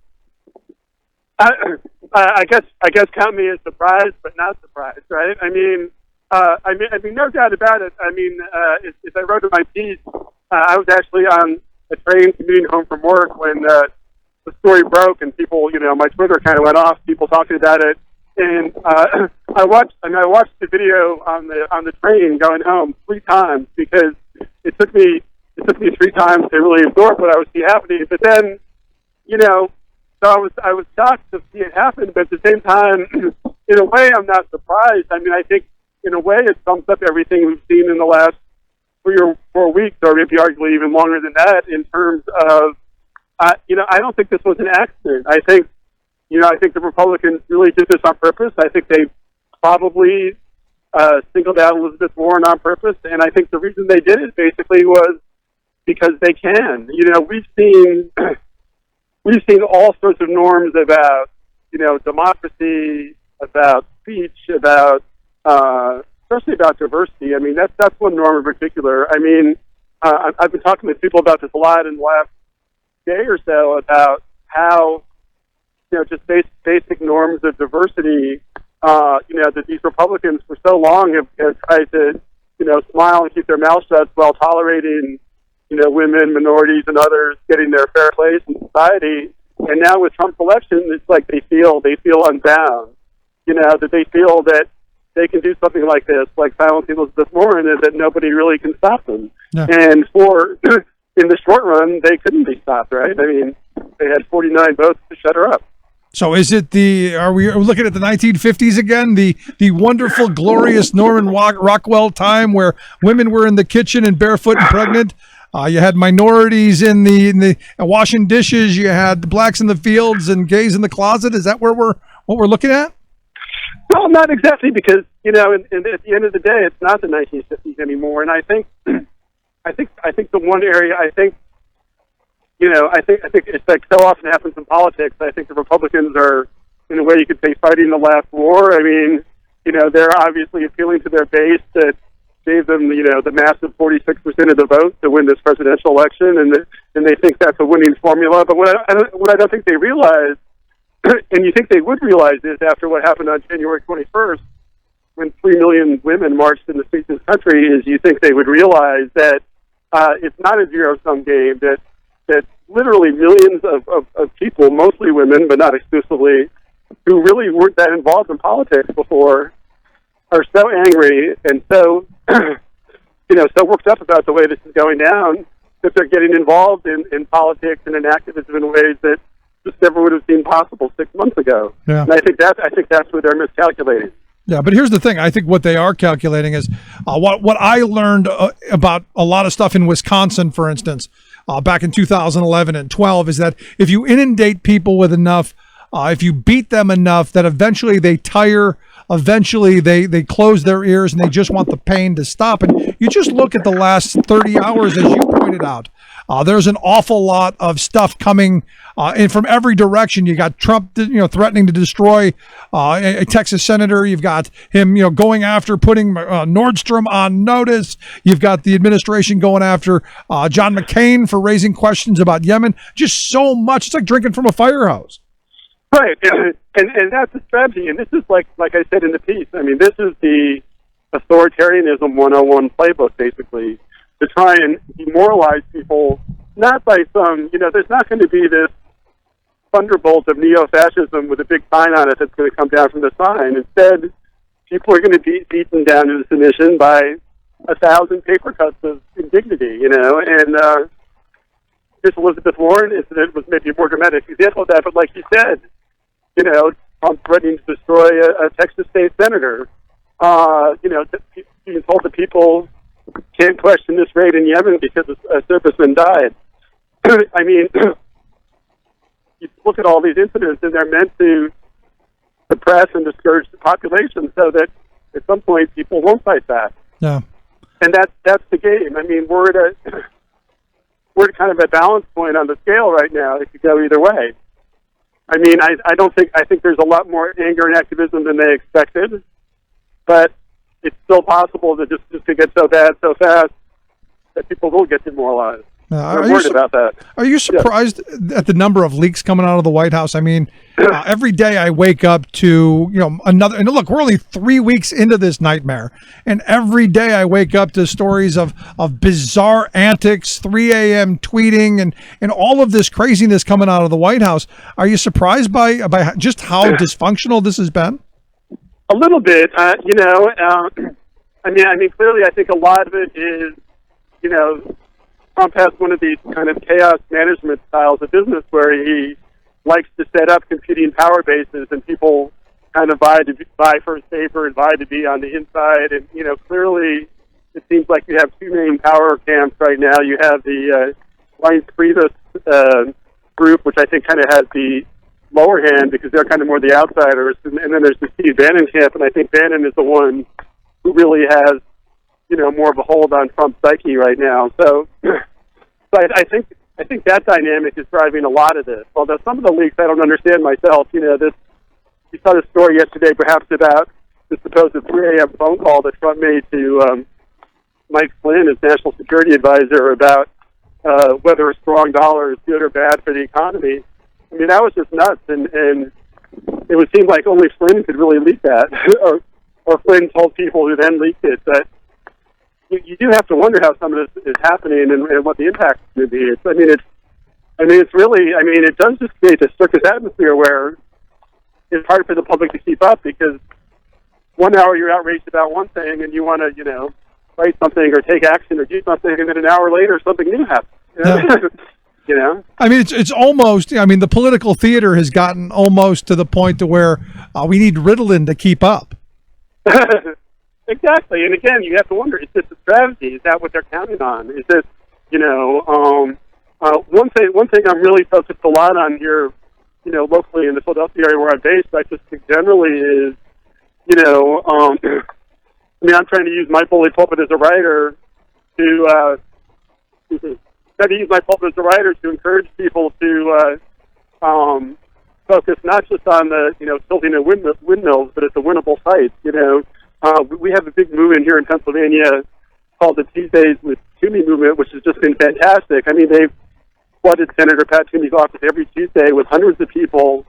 They overloaded his office with calls and faxes. But the thing is, Pat Toomey, he's not up for re-election until 2022. And in the short run, he's not changing his mind about anything. Right. So what I'm working on, and I think a lot of people are thinking more and more about this in the last few days, is, how do we get more of this activism towards even just the very local elections that take place in 2017, like elections around my way for county commission or or the district attorney of Philadelphia, which is a very contested race. How do we find a progressive candidate in those races? And what are the other most winnable battles? I mean, on the Congress front, I think the most winnable battle right now is probably Obamacare. I think the Republicans are having real problems with doing anything about it, and I think citizens can keep the pressure on, that the handful of moderate Republicans, and it can really make something happen in that regard. Or actually make something not happen, I guess. Right. Make the repeal not take place. Yeah. So basically, what you're saying is what I've been saying for the longest time. If you want to change the world, start on your street corner. Right, because that's where you can have the greatest impact. No, that's exactly right. I mean, my biggest worry is that the people who are going nuts, calling and faxing these senators who either live in unfortunately really solid red states or who. In a lot of cases, if you aren't up for re-election for another 5.5 years or 5 3/4 years, actually, these people are going to get discouraged and drop out when we need them more than ever. Right. And thanks for reminding me that it's going to be another almost 6 years before we get to take Toomey out. Thanks for that. Well, I think about it all the time. It drives me crazy, and it's very frustrating that, It's the classic. It's like the Seinfeld episode with the jerk store. You get obsessed on what you should have done yesterday, and it's hard not to get over that. But that's why I think finding these local fights and fights that you can win is so important right now. I'm right there with you. Again, if you want to check out Will's column, we've got a link at thericksmithshow.com. Fantastic. It's a must daily read. Will, I appreciate you taking some time for us and look forward to talking to you again. Rick, anytime. I love being on your show. Thank you so much. Thanks so much, Will Bunch. Again, you want to check out the site? Go to thericksmithshow.com. Click on Will Bunch's name. Take you right there. Quick break. Right back. Stick around. You're listening to The Rick Smith Show. We're working people. Come to talk. Think of all the roads. Think of all their crossings. Taking steps is easy. Standing still is hard. Remember all their faces. Remember all their voices. Everything is different the second time around. I'm Rick Smith, and this is Labor History in 2.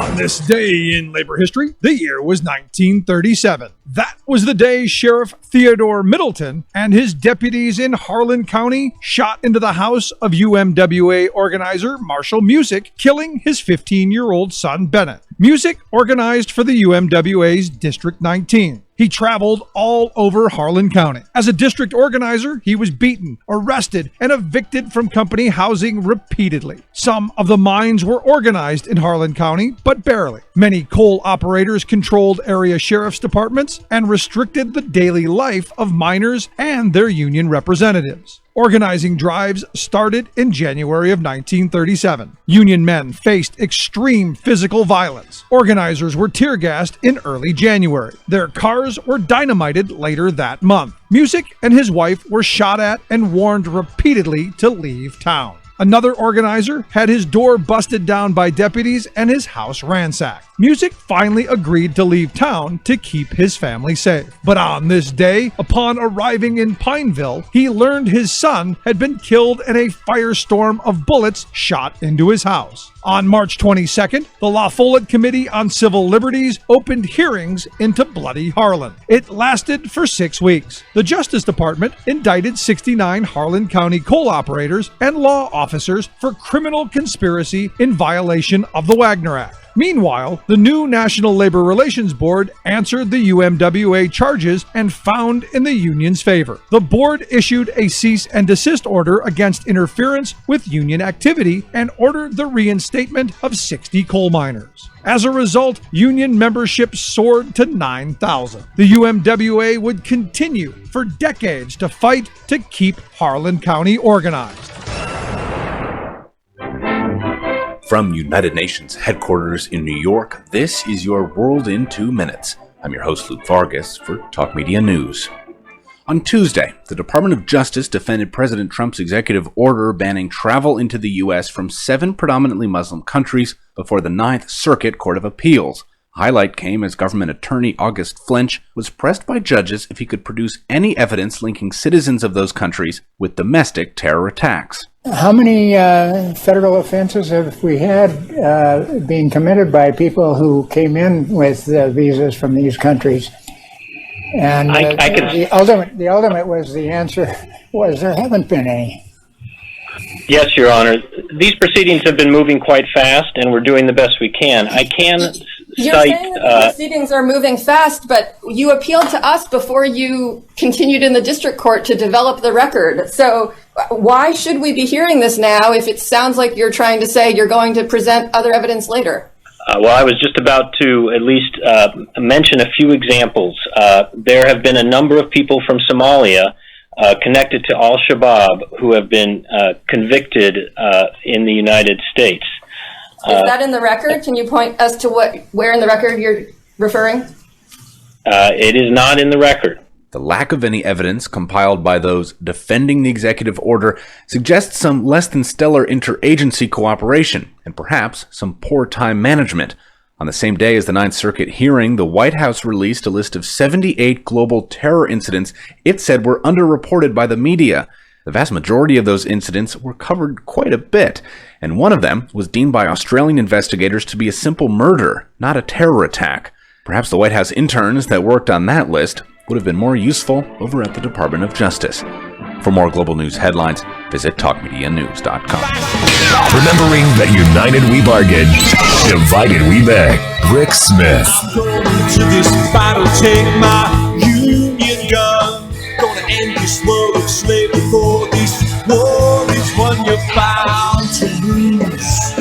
You fascists are bound to lose. So one of the issues that I think organizing needs to happen around, and we talk about this, I talked about this during the election an awful lot, because look, on the wet dream list, you had the Republican want, the Wall Street want, the almost fetish level obsession with privatizing and profitizing, not just Medicare, but also Social Security. You may remember during the Bush years, you had, George W. Bush running around with his filing cabinet, said, Social Security is just a bunch of IOUs. Yes, those are backed by the full faith and credit of the federal government, which is his rationale for saying we need to privatize it all. Give it to the people who can, take half of it for themselves. And what you've got now is you've got the guy who's the head of the House Freedom Caucus. These are the craziest of the crazy. Guy named Mark Meadows, a Republican from North Carolina, saying that, now's the time to talk to the Trump administration to get us moving towards changing those entitlements. And what they mean by entitlements is Social Security, Medicare, the social safety net.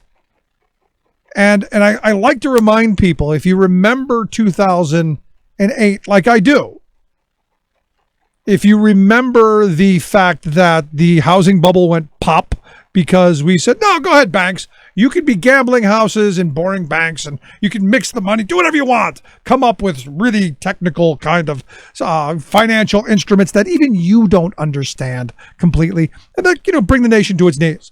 Turn everyone's 401ks into 200.5s, and we won't hold anyone accountable. There'll be no perp walks. There'll be no jail time. None of that stuff.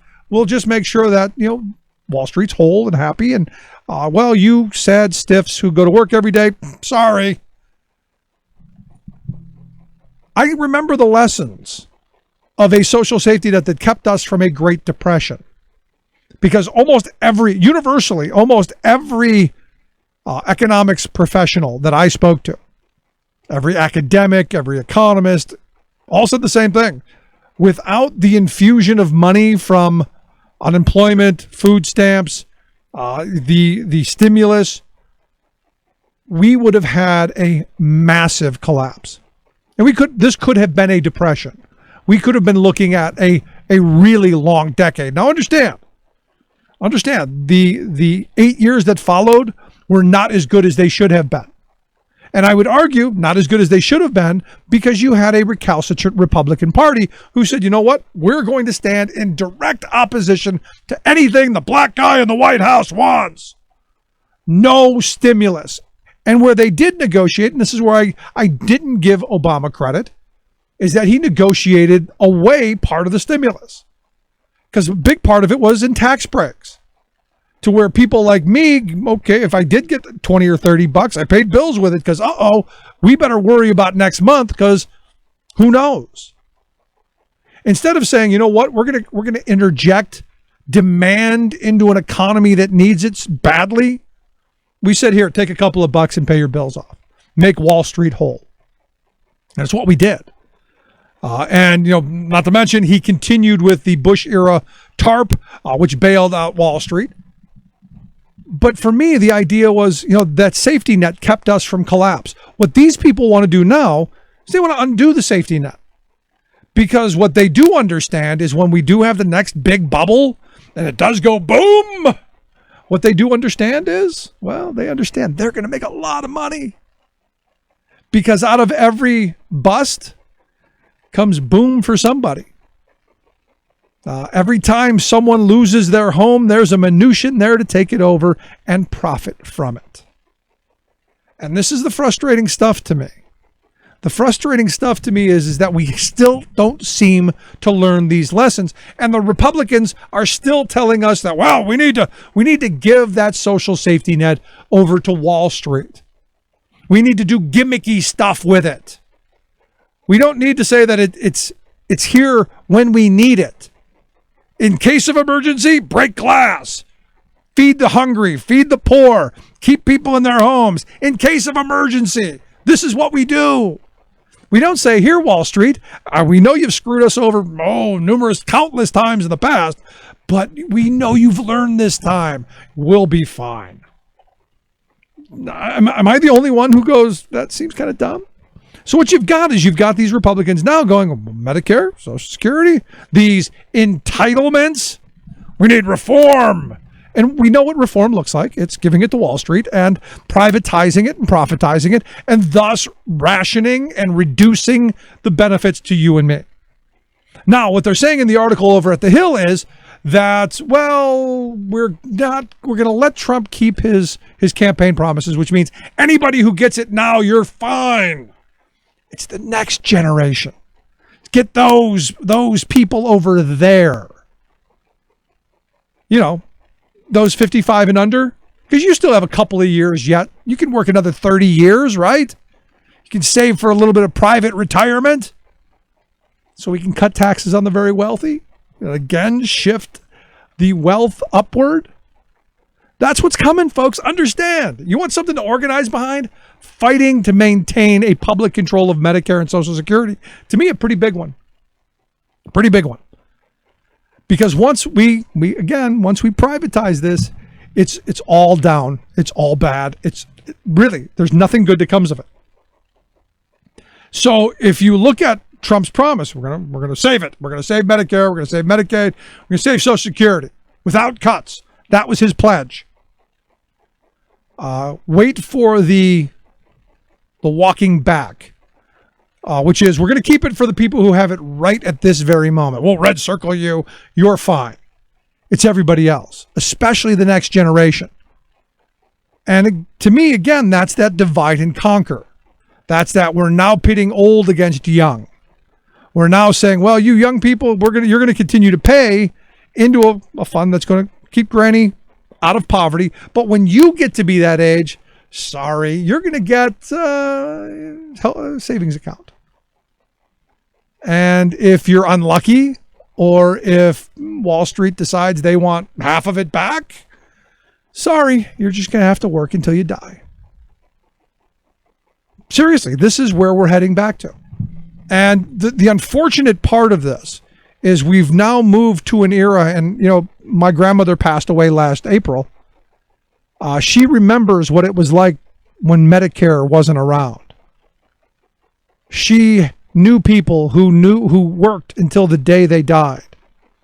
That generation that can remind us of just how bad it was. That generation who lived through the insecurity. That generation who lived through the Great Depression. That greatest generation. They're now mostly gone. They've now moved on to the great hereafter and not here to share their experience. I personally was fairly fortunate as a child to have met and spoken with numerous elderly. My mother worked for a time as in a nursing home. And so after school, I would go to the nursing home and I would talk to them, and they would share their life with me. And I remember just being in awe, in shock, stunned. You know, and as bad off as we were, you know, I grew up in a housing project on the west side of Cleveland. We didn't have a lot. I like to say we were where they put the socioeconomic ladder on top of. These people told horror stories of what life was like during the Great Depression, what it was like working in environments with no protections, no say, and at the whim and the will of whomever was going to pay you, and how desperate the conditions were. And I still remember that to this day. But sadly, those people are gone. And those stories seem to be out of our minds. So when you see these attacks that are coming, and they're coming fast, and it's coordinated, and it's all across this country, the more we see and the more we have to stop and look at this stuff, the more I hope we wake up and realize that none of this is good for working people. Now, if you're at the top of the heap, if you're in the Trump land, if you're one of the fortunate few of the 1%, you are going to be really happy. But if you punch a clock, you go to work and struggle your 40 hours and can't make it at the end of the week, there's nothing good here for you. There's nothing good coming out of this. And all of the window dressing and all of the rhetoric and the political theater, not going to make it better. Anyway, if you missed any of today's program, thericksmithshow.com. That's where you go to get the podcast. The Rick Smith Show app on the smartphone. Take the program on the go, wherever you go. And as always, you can email me, rick@thericksmithshow.com. Thanks so much for being here. We'll see you back here tomorrow. Stay strong, stay safe. Back tomorrow.